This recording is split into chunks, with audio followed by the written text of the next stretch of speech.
I would like to call the Monday, August 9, 2021 Salina City Commission meeting to order. I'm going to confirm that the required notice has been given for the meeting pursuant to the Kansas Open Records Act and proceed with roll call. Mayor Hodges, Commissioner Davis, Commissioner Hoppick, Here. Commissioner Peck, Here.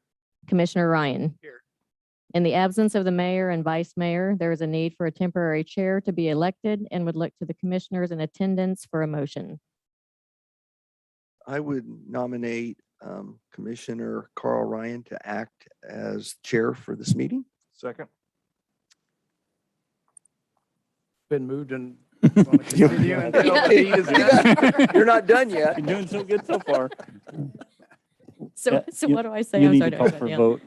Given that it's moved and seconded, you'll need to take the vote. Okay, it has been moved and seconded that Commissioner Ryan serve as the temporary chair for this meeting. All in favor, say aye. Aye. All in not favor? Thank you. Well, we have to break you in somehow. Can't hear me? Okay, well, maybe I'm soft voiced. Maybe we can look to Mr. Hawksworth back there to boost that a little bit, or the entire environment. Maybe we can turn the sound up a little bit and hear if that'll help you all in the back row there. All right, well, we've had the roll call. Our next order of business is the Pledge of Allegiance and a moment of silence. If you're able, please, would you stand for the Pledge of Allegiance? I pledge allegiance to the flag of the United States of America and to the republic for which it stands, one nation under God, indivisible, with liberty and justice for all.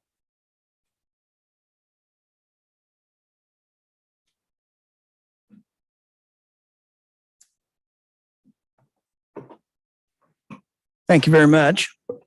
Next item is awards and proclamations, of which we have none today, which will bring us to item 4, the Citizens Forum. Citizens Forum as an opportunity for the public to address us. It's not a question and answer period, but if there are items not on the agenda that you would like to offer your opinion or some information about, you're welcome to come to the podium and do so. So is there anyone that would like to address us?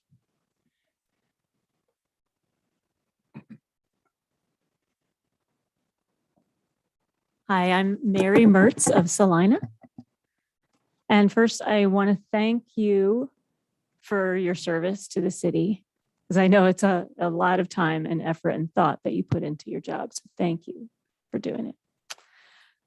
This is the last city commission meeting I'll be able to attend for a while. So I just wanted to plant some seeds of thought about sustainability looking forward for the city and really the whole Salina area. So as you're probably aware, climate change is going to be a big long-term problem for us, for the foreseeable future for the whole world. And of course, because of the scope of the problem, there'll need to be solutions at the national and international levels. So what should we be doing here at the local level? We need to be thinking that probably there will be a price on fossil fuels at some point put on at the national level. So maybe thinking about that as we're doing strategic planning, long-term planning. It's going to make sense for Salina to speed up the relocalization process that is already underway. There have been steps in that direction here. And we just need to be supporting all those efforts and really thinking, how can we move them along? Ideally, we would aim to be 80% self-sufficient in food, water, and energy in the local area, so that if problems arose, we could unite as a community and take care of ourselves. I've been working at the Prairie Land Market for a couple years now, so I have a little window into the local food scene and a couple suggestions that I will also take to the Economic Development Organization. We should be thinking about, we could use a meat processing plant here in Salina or in the county. We could also use a dairy. We could also use some incentives or some support for local beekeepers, because for a small beekeeper, the state licensing is pretty exorbitant fees. So even a small fund to grant to local beekeepers would be helpful.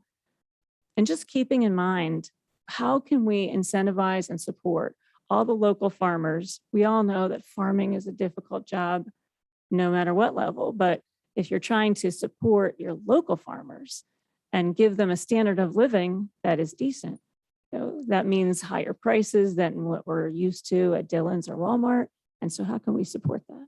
So I just want this body to be thinking along those lines as we go forward. Thank you. Thank you for your thoughts, Ms. Mertz. Anyone else wish to address us?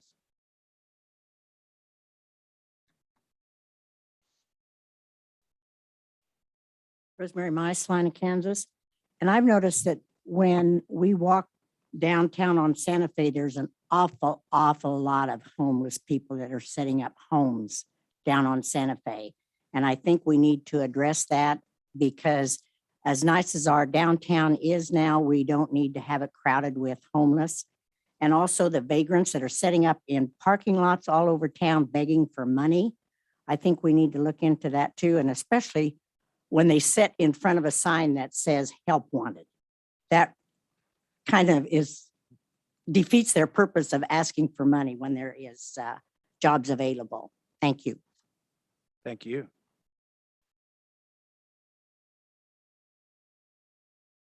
Anyone else like to address the commission?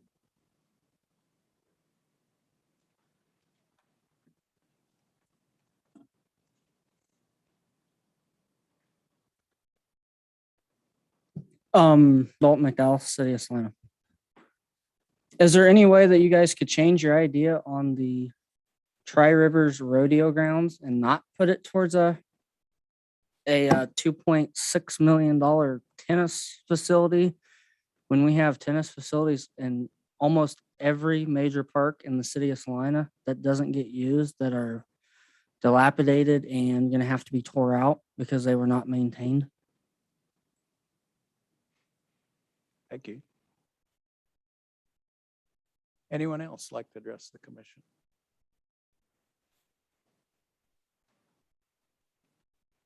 Hey, guys. Good afternoon. Chad Farber here in Salina.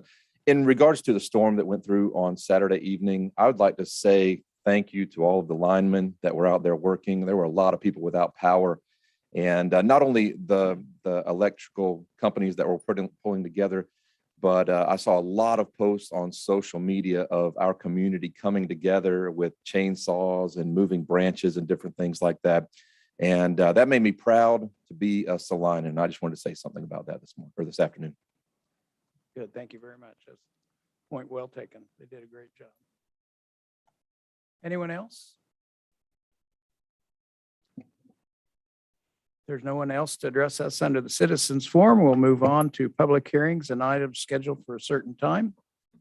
Commissioners, I did come somewhat anticipating a larger citizen comment about the rodeo grounds. If you'd like, I can walk you through that for, Yeah, the story. I I'm think sure, but- there was an awful lot that went into all of that detail, and I don't think the public appreciates how much work the city and the county put into all of that renegotiating of the leases. So if you'd like to summarize that. that'd be Sure. great. I'll apologize in advance for it being a little bit lengthy, but I do think there's quite a bit of confusion between the roles of the Saline County and the city of Salina, and this is probably a good example of that, understandably so. As you know, the city owns the ground that the Kenwood Park sits on, which would be the rodeo grounds and the expo center. So we're essentially the landlord, have been for decades, and the county leases those sites from us. And then ultimately they, in a roundabout way, sublease the rodeo grounds to the Saline County Fair Association. So with that as a backdrop, I think the issue at hand is rooted more in kind of the culmination of our lease negotiations than anything else. We negotiated in good faith and were deferential to the county and their planning process as far as the outcome of the rodeo grounds. They've leased those grounds as well as the expo site for decades. They've had a longstanding working relationship with the Fair Association. So part of the lease renewal negotiations that we requested that Saline County agree to address longstanding deferred maintenance and items at both sites. And we asked for exterior improvements that would tie the city and county facilities together, make it kind of a campus appearance in keeping with the recent upgrades to the Tony's Pizza Event Center. As you well know, those lease negotiations played out over an extended amount of time, literally over multiple years. There were several public meetings of both bodies, as well as joint meetings of the bodies. There was extensive media coverage of those lease negotiations. The Saline County Fair Association and other stakeholders were fully aware of those ongoing discussions. They engaged both governing bodies on more than one occasion, I believe. I believe they addressed the county commission on multiple occasions. They lobbied the county commission to retain the facilities. And I believe they investigated the possibility of fundraising similar to other public-private partnership projects we've seen in the community, but I don't believe their efforts got very far in that regard. And then the county hired a consultant to assist them in assessing the uses and renovation of the facilities. They were very concerned about their ability to secure a long-term lease with us, commensurate with their investment. Understandably, they didn't want to commit to a sizable financial investment if they didn't have a long-term lease. We were ultimately able to reach an agreement on lease terms that were acceptable to both parties and address the county's desire for a long-term lease. That lease extended to December 31st of 2050, and it was renewed July 27th of 2020, so last summer. The final lease reflects the county's desired path forward for the facilities, and they chose to focus their investment and efforts in maintenance and improvement of the Expo Center facilities. They specifically chose not to renew their lease for the rodeo arena, and recognizing that there is frequently confusion and it was likely that we'd find ourselves where we are today with it being assumed that the city made this decision. I intentionally or deliberately requested that the lease document include the following language. The city and the county acknowledge and agree that upon December 31, 2020's expiration of the current lease, A, the county is electing to relinquish its rights under the current lease, the arena area and the arena staging area as those areas were identified under the current lease. The city will have no obligation to maintain the arena area or the arena staging area for their current uses and in their current configuration. And C, the city may demolish or sell surplus material, what is commonly known as the Tri-River Stadium, as well as any other remaining site improvements. The county agreed to remove their personal property. They ultimately deferred to the Fair Association for the contents that were on the site, and those provisions were consistent with our leases dating back decades. Following the execution of our lease with Saline County, we negotiated a short-term lease with the Fair Association to provide for removal of items after this year's fair. I'm not sure if this current petition drive is citizen initiated or if it's initiated by the Fair Association. If it's citizens led, it's understandable to me that they're not fully aware of all this history. Given all the conversation that we've had with the Fair Association, I would like to think that they're aware of what's transpired over the years. In fact, the most recent conversation I had with them, they had made arrangements to remove and relocate the bleachers and have listed the livestock panels on bigiron.com. And then they've recently asked if they could have a little bit more time to remove those, and we're working to try to coordinate their timeline with the demolition contractors and the tennis group. So as part of that conversation went on, there are alternatives offered and discussed, and such as Ag Hall, the Tony's Pizza Event Center, and I don't know how far it was pursued, but I know kind of offhand suggestions were made that maybe the rodeo could move to the Salina Speedway or the demolition derby. As we look at property, we look at the highest and best use of that property, and once a year event isn't necessarily the highest and best use, but we were deferential with the county if they wanted to continue that lease. With respect to the projects that the county has chosen to pursue, the lease includes a detailed exhibit specifying what improvements they'll make to the Expo Center. We had a lot of conversations about the dollar value of those improvements, and in the end, the agreement just specifies the improvements and specifies that they have to be completed by December 31st of 2025, but it's up to the county to sort out the costs of those. I want to assure anyone that's listening, there are no prior agreements in place by the city regarding repurposing the rodeo arena site for tennis or any other use in advance of Saline County exhausting their right to renew the lease with us. Following the lease renewal with the county and the short-term lease with the Fair Association, we have been working with the group, and they indicated interest as those lease negotiations were going on. Staff had conversations with them about alternate configurations focused solely on the ground, not under the county lease if need be, or expanding onto the rodeo ground if the county chose not to extend that lease. So we have then had conversations following the county's decision related to the lease. As you know, you passed a resolution of intent supporting their project. We passed that in March of this year. And then staff, based on that direction, has solicited demolition bids. They've been received, and our intention, if we can bring everything to a head, is to bring forward to you on August 23rd, the demolition bids, the agreement with Salina Net Generation for the public-private partnership for the tennis complex, as well as an agreement with USD 305 regarding their agreeing to take over the tennis courts at Jerry Ivy, leaving an equivalent number open to the public and then expanding that footprint so that can be the tennis facilities for South High. So in conclusion, I want to be clear, the city did not decide that we wanted the property in question in Saline County. We did communicate maintenance expectations as a condition of a renewed lease. The county elected to focus their time and money on the Expo Center site. The agreement includes an acknowledgement to that effect, and there were no commitments made to us, to the tennis group, in advance of the county having the opportunity to negotiate their lease with us. So while I understand that there's confusion between city operations and county operations, feels like we're kind of inappropriately taking the heat on this. I appreciate that synopsis. It's probably important to put that out there for those of us that participated in all those negotiations. Maybe we kind of take it for granted now that the Fair Board was engaged in that. I feel a little bit uneasy that the public had a reaction that they did, and I'm not sure that the Salina Journal told both sides of that story in the article that was in the newspaper here lately. But people should understand that we made no decisions about that until we completely worked out the lease agreement with the county, and they had every opportunity to work with us on the use of that of the forgetting what they called it, the old baseball stadium is what it is to me. Okay. Anything else then on that? We'll move on to our public hearings and items scheduled for a certain time. Item 5.1, public hearing, conclusion of community development block grant, coronavirus. I guess I'll open the public hearing now and we'll have the staff report. So consider the public hearing open. Thank you, commissioners. The city of Salina was awarded $169,200 in a community development block grant specifically related to coronavirus last year. That was through the Kansas Department of Commerce, and those dollars were specifically used for economic development mini grants to those affected by the pandemic. Of the money allotted, a certain portion went to small businesses and another portion was specifically related to meal programs.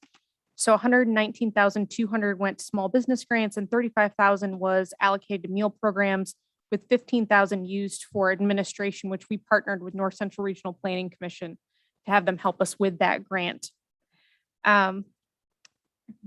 Those monies have been expended. The organizations that applied and were awarded those mini grants have submitted all their materials, have gone through that process, and we're basically at the end. And so the last piece of this is to hold this formal public hearing, giving folks a chance to make comments, ask questions, or anything related to this grant before we officially close it out. And with that, commission action or recommended action is no further action beyond holding this public hearing, and then we'll submit our final documentation to the state. Thank you. Is there anyone from the public that wants to speak to item 5.1? There being none, I'll close the public hearing. Thank you. Thank you. We'll move on. Under the consent agenda, we have the approval of the minutes. Item 6.1, approve the minutes of August 2, 2021. Is there a motion to approve the minutes? So moved. Second. All those in favor, say aye. Aye. Aye. Aye. That 6.1 passes 3-0. Administration 7.1. Item 7.1, first reading, ordinance number 21-11070, levying special assessments against certain lots and pieces of property to pay the cost of the repair of sidewalks. Ms. Pack. Good afternoon, Commissioners. Debbie Pack, Director of Finance.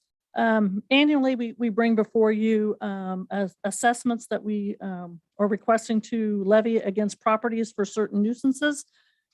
Today's action, this particular action is for sidewalk repairs. Sidewalk repairs are the responsibility of the abutting property owner. Staff goes out if there's a complaint and goes out and checks those. We do have certain criteria that must be met. If those criteria of defects are met, then that is considered inadequate or needing repair. The abutting homeowner is notified and given opportunity to make those repairs. If they don't make those repairs within a certain time frame, the city contracts to have those repairs done and ultimately will levy an assessment against that property. In this action item, there is one property that we are requesting levying special assessments against for a total dollar amount of $676.50.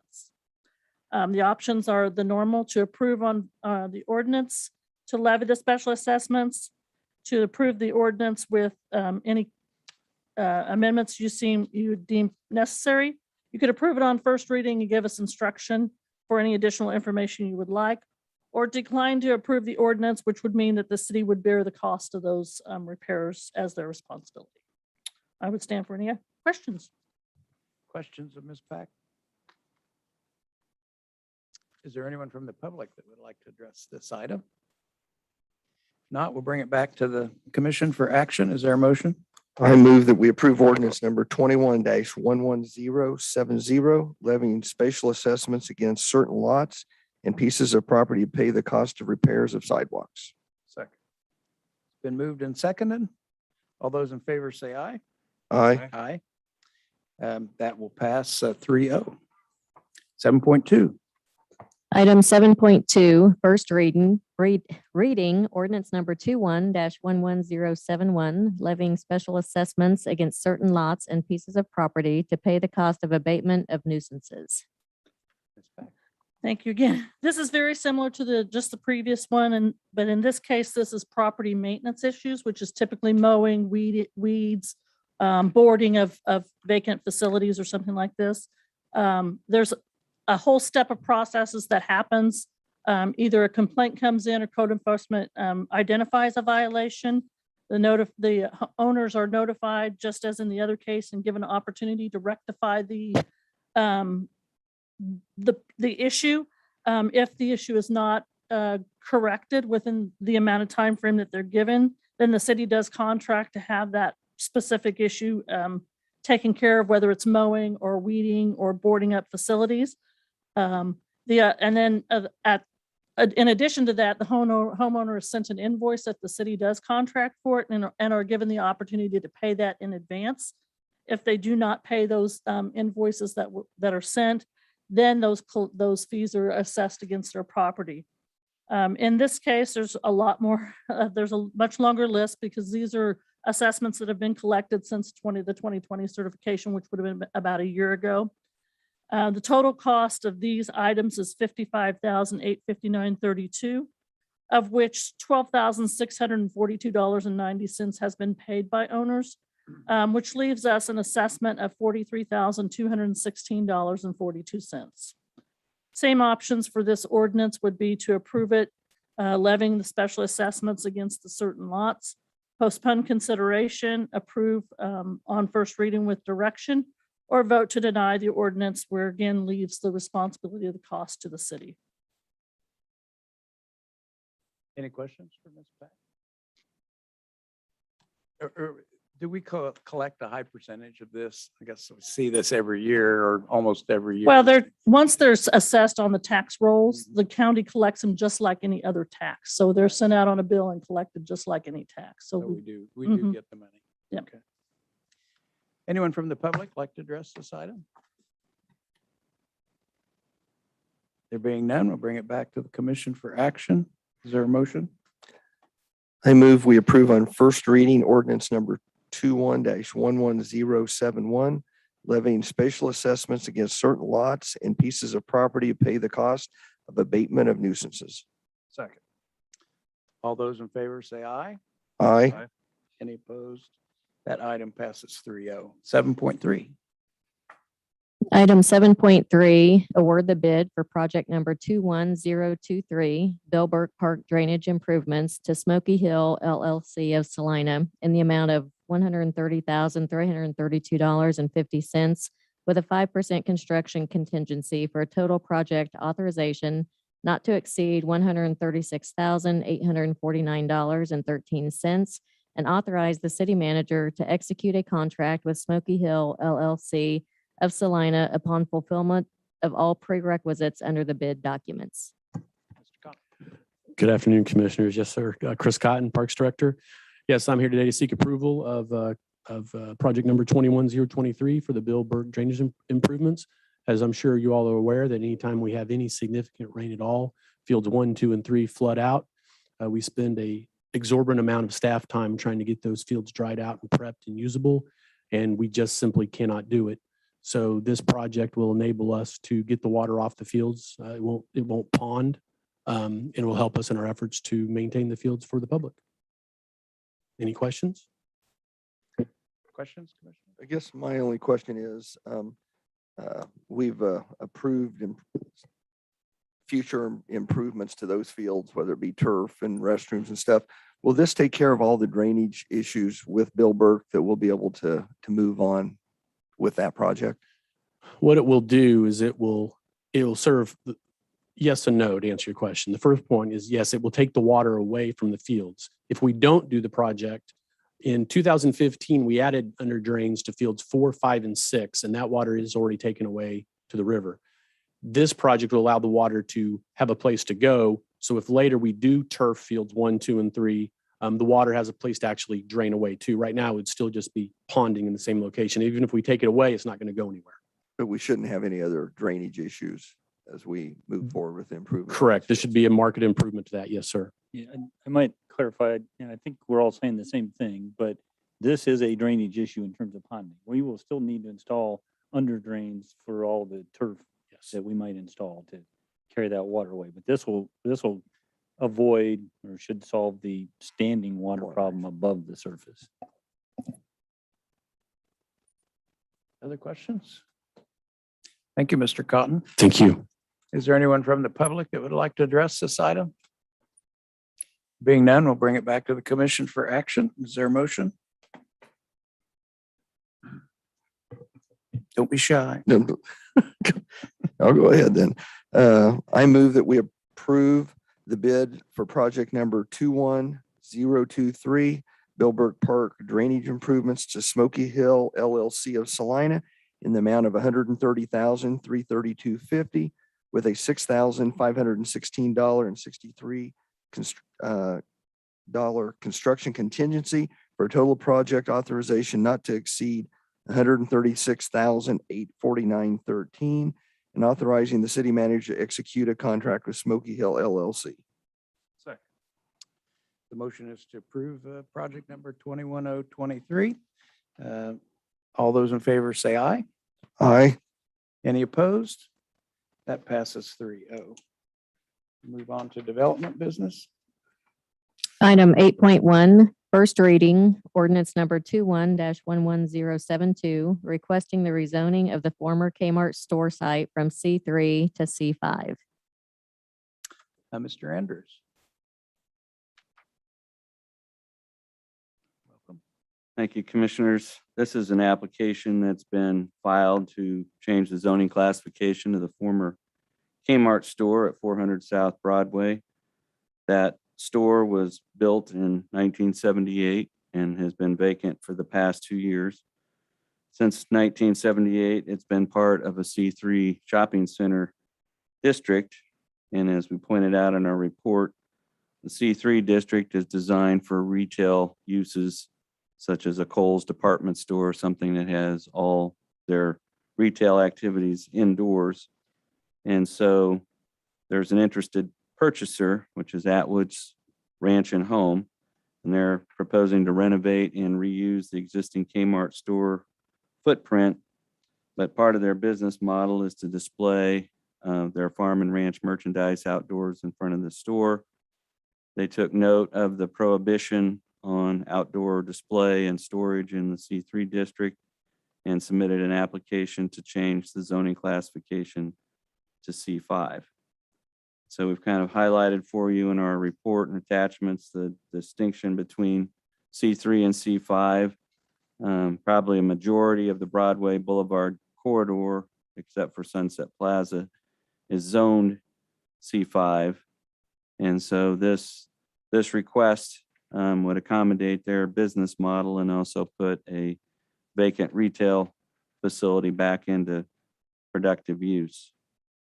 The character of Broadway Boulevard continues to change. It's no longer the prime retail destination that it was in the 1950s and 60s, but it still carries quite a bit of traffic, and that is what's generated the interest of Atwoods. And so they believe the current C3 zoning restrictions on outdoor display and storage would prevent them from reusing this property the way that they would like to. So as we look at any changes to need for utilities, it's really a like for like use. So there's no impact on utilities. There should be no additional impact as far as traffic. The C5 zoning is consistent with the comprehensive plan designation for the property. The Planning Commission reviewed this at their meeting on July 20th. And they unanimously recommended that the zoning classification of this property be changed to C5 for the reasons outlined on page 6 of your report. And those reasons have been incorporated into the ordinance that's attached to this item. So as far as your options this evening, you could concur with the recommendation of the Planning Commission and approve the attached ordinance on first reading. This would require 3 affirmative votes. You could refer the application back to the Planning Commission for reconsideration, stating your reasons for disagreement. That would also require 3 affirmative votes. You could direct the applicant to resubmit this application as a planned commercial district, or you could overturn the recommendation of the Planning Commission and decline to approve the zoning change. If that option were chosen, then the use of this property would be limited to uses allowed in the C3 district, and this would continue to not allow any outdoor display of merchandise on the site. If you were to approve this ordinance tonight, second reading would be scheduled for next week on the 16th of August. I will address any questions you have about the zoning pattern on the Broadway corridor, but we do have Mr. Kim Weens here representing Atwoods, and he can tell you a lot more about Atwoods Ranch and Home. Questions for Mr. Andrews? Thank you. Thank you. I'll turn it over to Mr. Weens.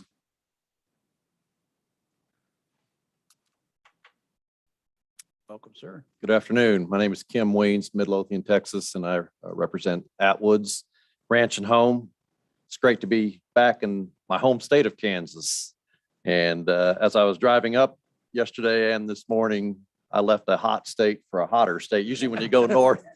But anyhow, it was good. It's great to be home. And last night I just had to admire the Kansas sunset.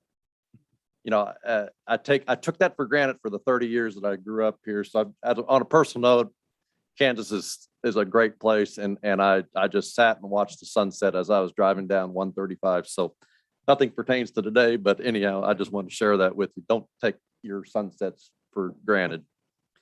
One of the real joys of my work with Atwoods is to come to a community like Salina that has a vacant retail building that left because of Amazon or because of somebody else creating a situation. And it's very rare that some of these big retail buildings or old malls come back to life. It's great joy for me to do this for Atwoods and for these communities, to bring a building that's sitting empty for a number of years. Jeff, the real estate broker, can attest. Most of the contacts that he had was industrial uses or self-storage uses. So we're excited when Atwoods comes to town. If you're able to approve us tonight, we're going to be bringing 45 to 50 full and part-time jobs. We're going to be bringing a sales tax base.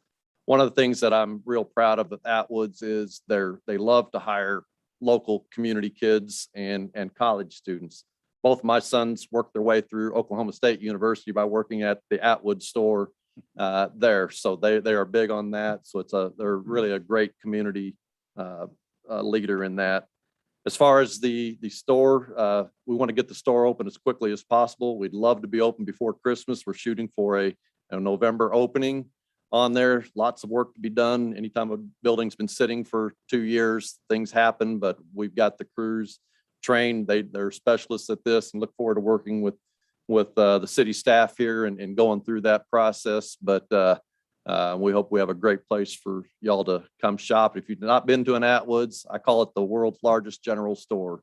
I mean, there's household goods, there's toys, there's lawn and garden supplies, everything, and including farm and ranch, and of course the baby chicks and the stock tanks are always a hit to do that. So that's basically, Atwoods is a privately owned company, family owned, out of Enid, Oklahoma. They have 66 stores, 3 in Kansas. So again, if we're blessed tonight, we'd be number 4 store in the state of Kansas. And Mr. Atwood was not able to be here tonight, but he appreciated your openness to allowing Atwoods to come and help revitalize and bring life to Broadway Street, which we think is a great street. So any questions for me that I can answer? Commissioners, questions? What are the 3 communities you're located in? Just out of You may curiosity? notice going to Wichita and Park City there on the west side, right before you get to 235. They just opened that store recently there. That was a new construction. They also have one in Derby and then one in Andover. I'm super excited about this particular store being in this particular location. It's going to be really good for that part of Salina and all of Salina. So, Well, I appreciate that, Commissioner Peck. That again, like I said in the beginning, it's so good for me to bring life to an old building that's been sitting there for a while instead of tearing it down. And with the construction materials being challenging to get, again, it's much easier for us to renovate a store that's already there. And so we are very excited about it and look forward to having a store in Salina. Well, Thank you. okay, yeah. We haven't voted yet, but thank you for the pep talk. Yeah. Appreciate it. Is there anyone from the public that would like to address this item? Not, we'll bring it back to. we might have one back. Oh, yeah. Apologize. I'm Barbara Young with Tribe Manufacturing and representing North Side Community Development. I've had some conversations with Kim about Oklahoma State versus K-State, but we'll talk about that later. Anyway, you have the letter I wrote to the Planning Commission. It was part of your packet. This is a great opportunity for the anchor to start the redevelopment of Broadway, something that we're all trying to do, at least further north, and extending it further is just fantastic use for the land and opportunities for others for the tax base, employment, et cetera. And the Better Broadway corridor that was done in 2018, I believe. That was the process was started on sidewalks, landscaping, et cetera. So this is a great opportunity and I think this is a no-brainer. Thank you. Thank you.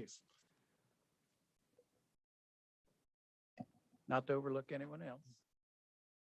I'll bring it back to the commission then. Yeah, for act- before we make a motion or anything, I would like to thank Atwood Ranch and Home for making investment. You think you're excited. We're real excited to see you come to town. I believe that Atwoods will be a regional draw and will help strengthen our draw throughout our part of the state. I also want to give thanks to city staff for the upgrade that you guys made to Broadway. When that became available, I was out there yesterday, and I think the removal of those medians and everything enhances that whole area to be developed, and it helps with traffic flow. And again, I just want to look at city staff and say thanks for doing that. So If I can, I want to be sure to give credit where it's due. And that was, we had to kind of be light on our feet. It started with APAC as the contractor calling our attention to the fact that they thought they could just cold mill those medians right out, like they were taking up the rest of the asphalt. Staff scrambled one evening and into the next morning trying to put together a plan. Our public works crews were pulled off to address subgrade issues on some of those medians, and APAC graciously pulled off the job and went elsewhere in the community and came back. And we knew that, as part of that 2018 plan for the corridor, and the opportunity presented itself, and we just couldn't let it slip by us. So Dan Stack, Kent Johnson, Jim Toich, and Jim Kowach were the staff that really made that happen. I think last night was the first time I pulled out a Jim's chicken legally in the last 20 years. Just you can't catch me, you can't get me. So anyway, it was kind of so. Well, thank you to the city staff for acting nimbly. We get a lot of flack sometimes for plodding along, but that one happened seemingly overnight, and that's much appreciated. With that, I move that the city commission concur with the recommendation of the planning commission and approve ordinance number 21-11072, changing the zoning classification of this property from C3 to C5 on first reading. Second. That's been moved and seconded. The motion is to approve application number Z21-5 filed by RAB Investments. All those in favor say aye. Aye. Aye. Any opposed? That passes 3-0. 8.2. Commissioners, I need to jump in on this one and give you a little bit of new background. Having 3 commissioners in attendance rather than 5 creates a little bit of a unique challenge. I want to commend you for notifying staff of possible conflicts that you might have. So as part of the conversation about a commissioner possibly having a conflict, we had to try to see what our options were. So the applicant, which is Kubota, has graciously submitted a request to reschedule this item to next week, recognizing that there might be a conflict, leaving you without enough votes to take action. So after the agenda went out, and actually this afternoon, received that written request to remove this item from this agenda and move it to next week's agenda. Staff didn't necessarily have the authority to do that. And if you only had 2 out of the 3 of you voting, you wouldn't have necessarily had the authority to do that. We would have found ourselves in a stalemate. So the applicant has submitted that. And so essentially, I guess what I'm telling you is we need, that's been taken off the agenda at their request, and we'll schedule it for next week. So we don't need a motion to move that or anything. Correct. We were able to get the applicant to take that action, so it didn't create any confusion about your vote counts and possible conflicts. Very good. That brings us to other business. Commissioners, we have other business. There being none, is there a motion to adjourn? So moved. Second. All those in favor say aye. Aye.